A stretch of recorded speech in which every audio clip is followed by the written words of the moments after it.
জুয়েল ভাই, এমন একটা হাদিস দেন যেটা জাহান্নাম থেকে তুলে জান্নাতে ঢুকিয়ে দেয়। অবশ্যই আপনি জাহান্নাম থেকে আপনাকে তুলে জান্নাতের মধ্যে ঢুকিয়ে দিবে।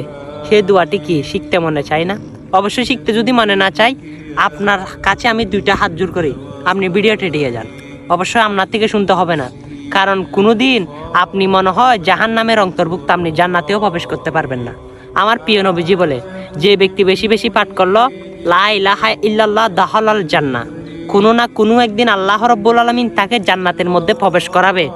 অবশ্যই হাদিসগুলো যদি আপনি প্রচার না করেন, তাহলে আপনি সেই নবীর উম্মত কেন হয়েছেন? অবশ্যই সেই নবীর উম্মত যখন হয়েছেন, এই হাদিসগুলো মানুষের কাছে বেশি বেশি পৌঁছাতে হবে।